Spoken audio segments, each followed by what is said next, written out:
Ladies and gentlemen, good day and welcome to the Kaya Limited Q1 FY24 results conference call hosted by Dolat Capital. As a reminder, all participant lines will be in the listen-only mode and there will be an opportunity for you to ask questions after the presentation concludes. Should you need assistance during the conference call, please signal an operator by pressing star then 0 on your touchtone phone. Please note that this conference is being recorded. I now hand the conference over to Mr. Sachin Bobade from Dolat Capital. Thank you and over to you, sir. Thank you, Yusuf. On behalf of Dolat Capital, I welcome you all to the Q1 FY24 earnings conference call of Kaya Limited. Hope you all and your family members are staying safe and healthy. From the management side, we have with us Mr. Rajesh Suri, Global Chief Executive Officer, Mr. Rajiv Nair, Chief Executive Officer, Kaya India, and Mr. Saurabh Shah, Chief Financial Officer. Now I hand the floor to the management for their opening remark, and then we would have question and answer session. Over to you, sir. Thank you. Good afternoon, everybody. I would like to welcome you to the conference call on the company's behalf. Let me begin the conference call with a short update on Q1 performance of Kaya Limited, which is already in public domain and uploaded on our website kaya.in. Kaya Limited posted consolidated revenue from operations of INR 105.7 crores for Q1 FY24, a growth of 14% over corresponding quarter. India revenue grew by 17% and Middle East revenue grew by 11%. Consolidated EBITDA for Q1 FY24 is 12.9 crores as compared to EBITDA loss of 5.6 crores in Q1 FY23. EBITDA in last year includes one-time impact of INR 10.8 crores, primarily due to PF liability and rates and taxes.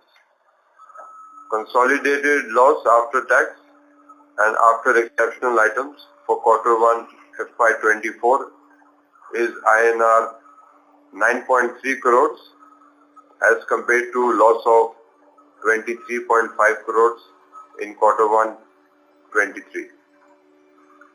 Kaya India posted a revenue from operation of INR 49.7 crores for Q1 FY24, a growth of 17% over corresponding quarter. Kaya India loss after tax and after exceptional items for Q1 FY24 is 4.5 CR as compared to loss of 18.8 CR in Q1 FY23. From a customer experience perspective, both regions showed strong positives with NPS reaching over 82. Service innovations in the quarter contributed to 10% for Kaya India clinic business and 7% for Kaya Middle East business. As a part of our growth strategy, following are the updates.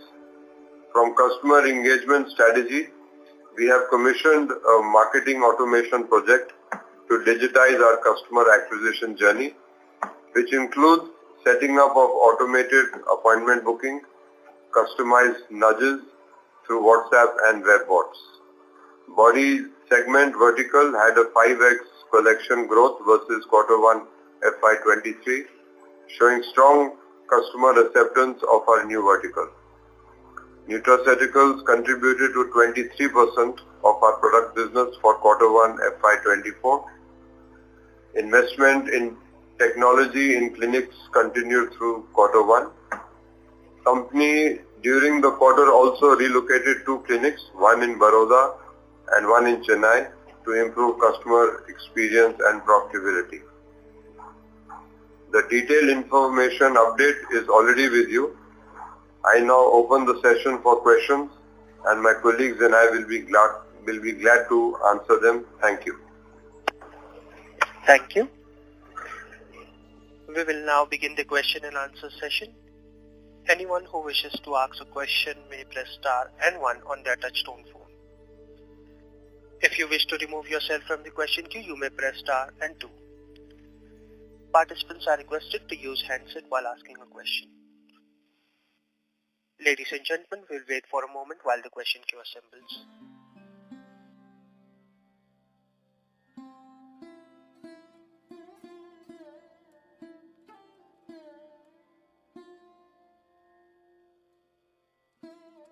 Our first question is from the line of Swachha from ANS Wealth. Please go ahead.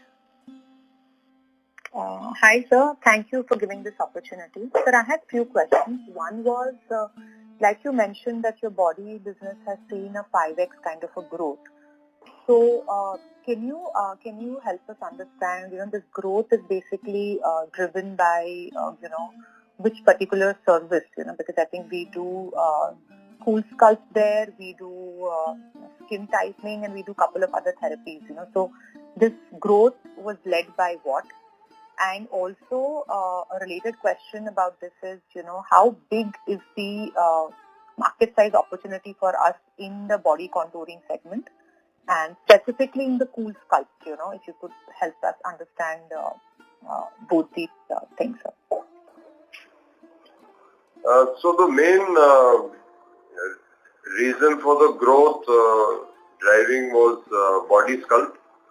And that has been a new introduction for us, and the momentum has been with that. At the moment, skin tightening and muscle building is being trialed and will further improve the business. The size of the body market segment on an industry-wise basis, the segment in the aesthetic market is 30%. So we have a long way to grow this business, and potential we believe is that this can continue high growth trajectory. Okay. And sir, I think you mentioned in your presentation, in your nutraceuticals, 50% of revenue was contributed by glutathione, if I'm correct. So if you could, tell us what exactly is this? Okay.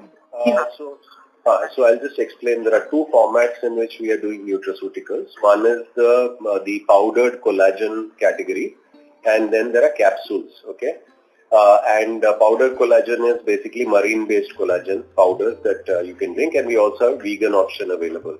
In the capsules, we have three variants. One is glutathione capsules, which basically is for clear skin and brightening purposes. Okay, and then there is biotin, which is meant for hair, and then there is ceramides, which are also for anti-aging purposes. Out of this, the entire business that we've done for the first quarter, 50% of the business has come from the tablet format of glutathione, which is a very accepted product for brightening in the industry. I mean, especially in dermatology space.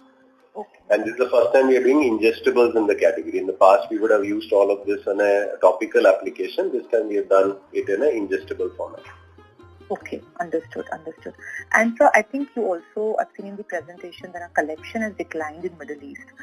Any reason, would you help us understand what really led to this marginal decline?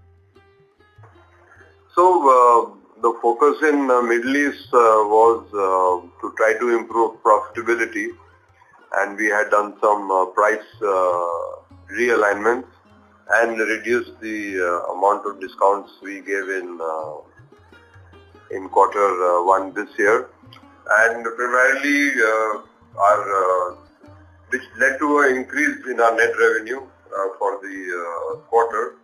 And more importantly, last year the Middle East EBITDA was 1.4 CR, and that this time has become 3.6 CR. Right. So there is a remarkable improvement in the profitability, even though we had a little bit less footfall.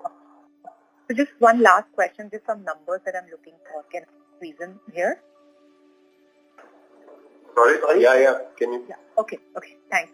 So if you could just, give some guidance on the capex and ad spend for, FY24, And do we see any escalation in our people costs in FY24? So with regard to the marketing spend, it would be around range from 6 to 8% of our NR. And with regard to people cost, I think the trend what is there in Q1, it may increase because there is some vacant position and we'll fill that position. So we'll get streamlined by Q2.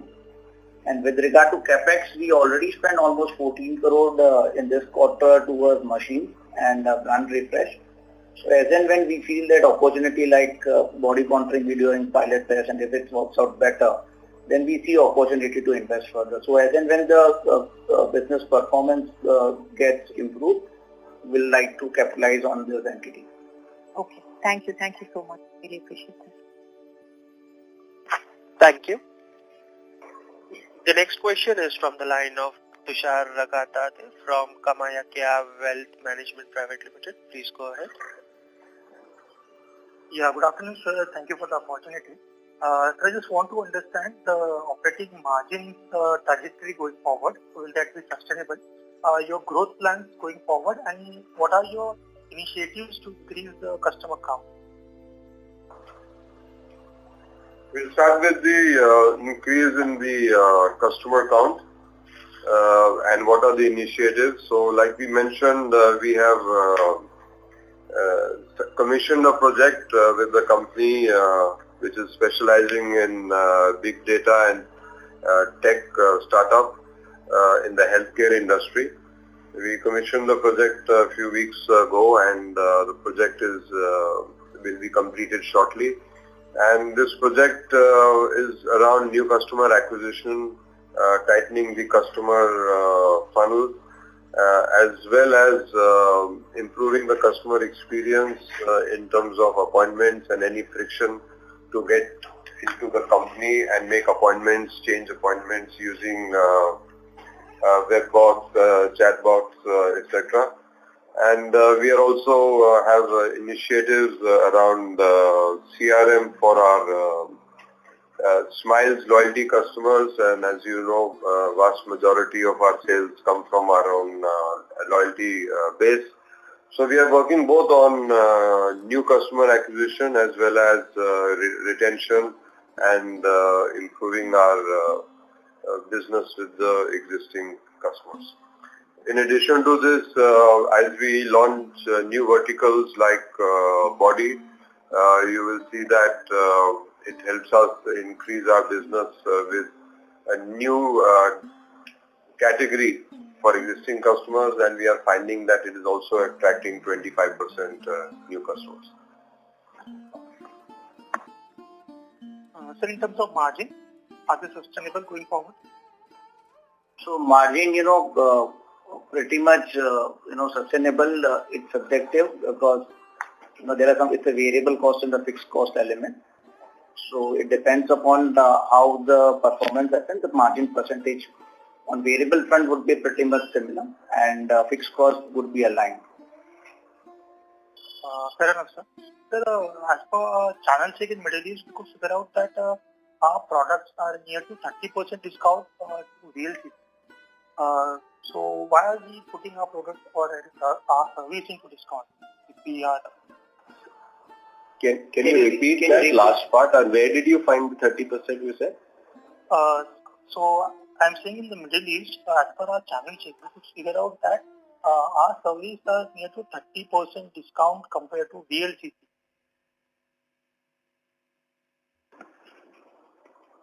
So our pricing in Middle East is aligned to local competition, which is in the Middle East, and we do not believe that our services are at a lower price than VLCC. The benchmark pricing is the same as local competition, including VLCC, and maybe you've seen some marketing that could be a tactical promotion that you may have seen. But for the rest, we do a benchmark pricing every month, and we are very much on track. If you look at our margin structure, it's also on track. So we don't believe that this is any issue for the company. And in any business, we may have had some tactical promotions and which happen, and you will find that even our competition is using the same way of pricing for short periods of time. Fair enough, sir. So my last question would be, sir, what would be in percentage terms, high margin business would be what percentage of our revenue, and what are the guidances you might have, or a target internally you might have in order to increase that going forward? You need to speak a bit clearer, please, because your voice is breaking as you are speaking. So I will repeat my question. So I just want to understand the high margin portion of your business. It comprises what percentage of your revenue, and your internal target to increase going forward for next 2 to 3 years might be? The majority of our business, and in fact the whole company's business, is high margin business. We really don't have any category that is a low margin category. The low margin which we may have would be on product on marketplaces, where we share obviously the profitability with the marketplaces and give them a margin. But for the rest, most of our margin is north of 70%, so we really don't feel that there is going to be a decline in that. And there are some categories where there are no consumables and the margin is even higher than that. Fair enough, sir. Thank you. Thank you. The next question is from the line of Darshil Zaveri from Crown Capital. Please go ahead. And I hope I'm audible. Yeah, audible. You're audible. Please go ahead. Yeah.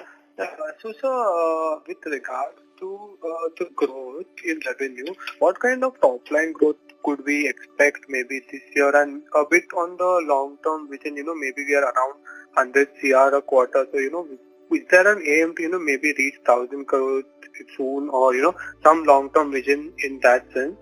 And my second question is, with regards to margin, I'm sorry, couldn't catch that part. We are saying that margins are sustainable. I'm sorry to ask you a repeated question. So, see, as a listed company, we don't give guidance on future sales or growth projections, and we are unable to give you that on how our business and what our business might look like in the future. As regards the current performance of what our future profitability would be, unfortunately, as you know, we cannot share that. The question on can our existing margin structure continue into the next 2 or 3 quarters, we believe our growth strategies are in place. However, depending on the market dynamics, our performance will be played out over the next quarter. And other than that, we really can't specify numbers on record. Okay, sir, but not in terms of numbers maybe then, sir, but given up a qualitative statement of how we are looking at the business maybe from some longer term perspective. And if I may, sir, the question I would like is, at what kind of scale will our, because you said our products are very high margin, so at what kind of maybe, scale of revenue could we have better margins, like that could go above 20% or something like that? And I'm not asking for a guidance per se, but it's just like what kind of fixed cost could be the element of our current business mix, if that could help? So basically on your questions, for the cost perspective, what you look at Q1 number, which I responded to the previous questions, is they except the employee cost, which will get would be higher. The cost what we are looking at the Q1 financial pretty much remains same. The other aspects would change would be only on the capex part. If we involve further capitalization of any machines or anything, that cost may go up. Apart from there, the cost structure, currently I can't give a forward-looking statement, but the cost pretty much remains in line with what is there in Q1 and Q4 average. Okay, sir. That helps me. Thank you so much, sir, and all the best. Thank you. Before we move to the next question, a reminder to the participant, anyone who wishes to ask a question may press star and 1. Next question is from the line of Ajay Vora from Nuama Asset Management. Please go ahead.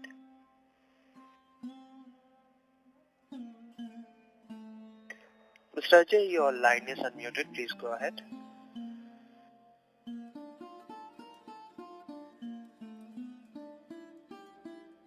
Mr. Ajay, may we please request to unmute your line and go ahead with your question?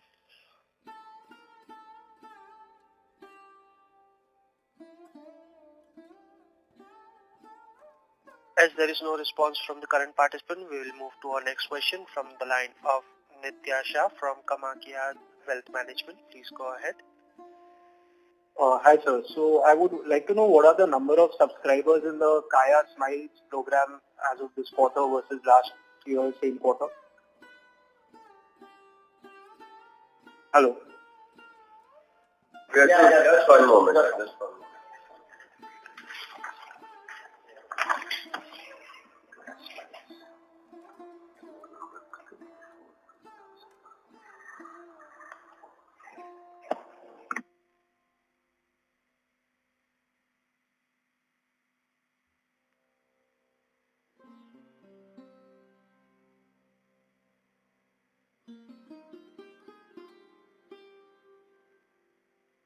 Okay, we basically have a total membership of over 28,000 customers who transacted in this quarter. Okay. The overall base is more than 100,000 customers, but the transacted customers in the quarter is about 28,000. So do you see a growth in the transacting customers, say Q1 FY23 versus Q1 FY24? No, that number is pretty much flat over last year in terms of transacted customers, but the ATS value per customer, which is average transaction per customer, has actually grown. Okay.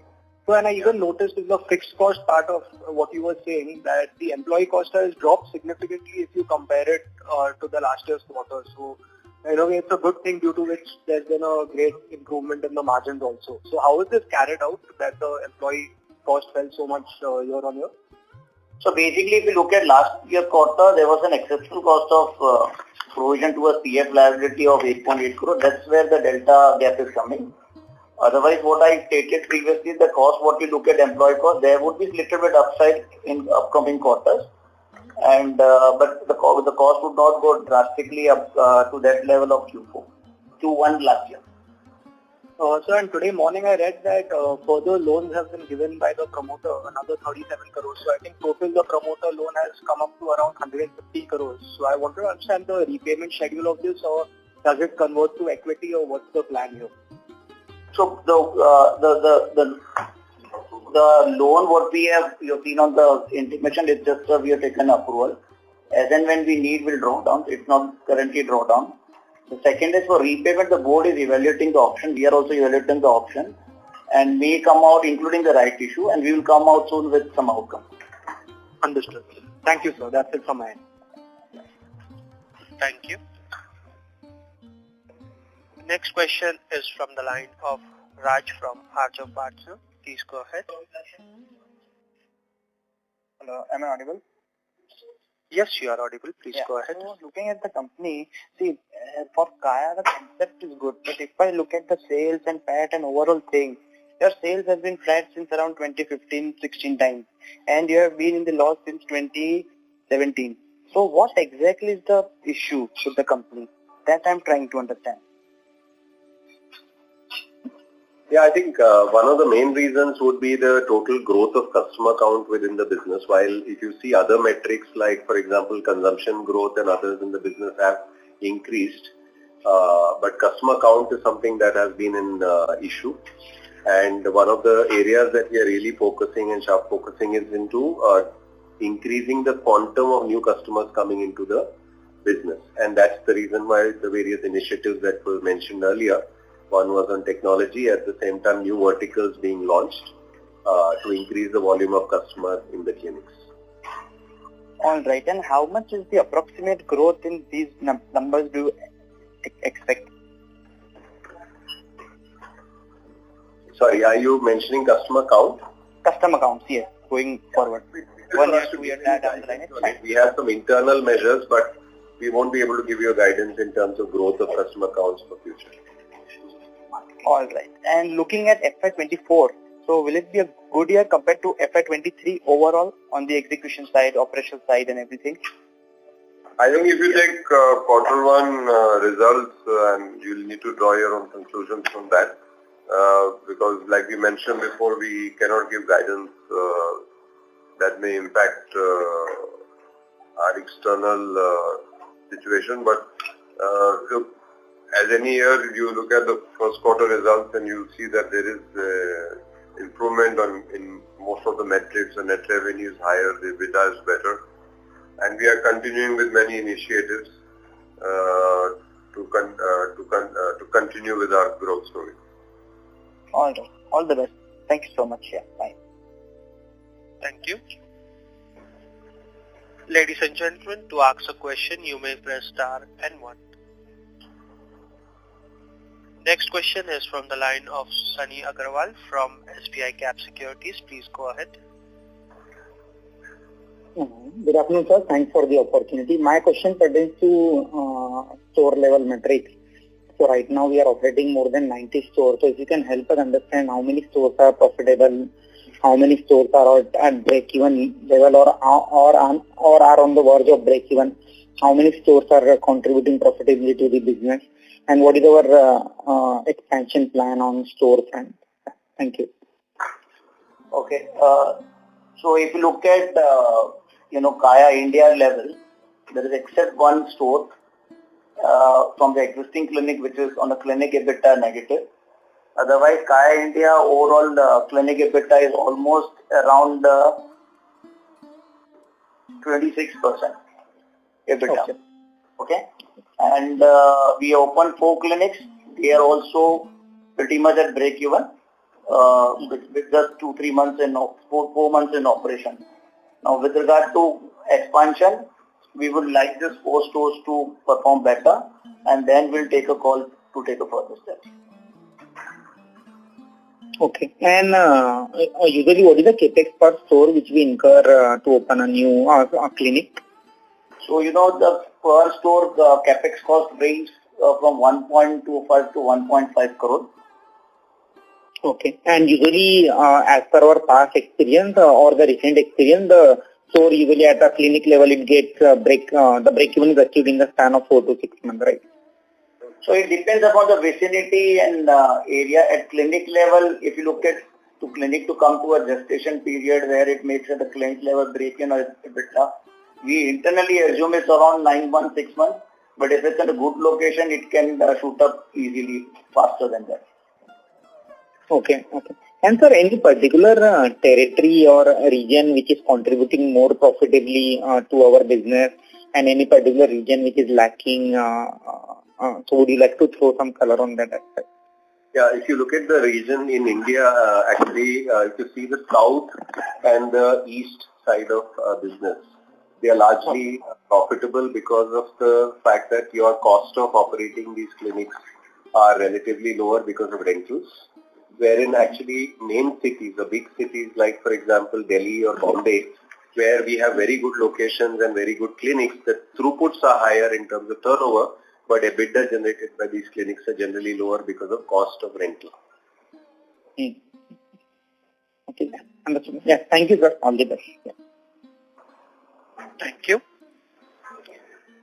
Ladies and gentlemen, a reminder to the participant, anyone who wishes to ask a question may press star and 1. Participants, to ask a question, you may press star and 1. We have our next follow-up question from the line of Swechha from ANS Wealth. Please go ahead. Hi sir, just 2 more follow-ups. One is with respect to the region expansion that you just mentioned, the south and east versus the Mumbai's and Delhi's. So in the annual report also we've mentioned that we want to go now more in tier 2 as compared to tier 1. So if you could give some broad guidance as to what kind of stores we are looking at to open in tier 2 cities, say over next 1 or 2 or 3 years, in tier 2 precisely, which region we plan to go, or something about it. What is our strategy for tier 2 basically? Okay. So if you look at the kind of cities that we have opened, those are the next cities after the main metros. So the expansion that we have done recently is in Lucknow, in Surat, in Electronic City, which is in the suburbs of Bangalore, and in a city like Siliguri.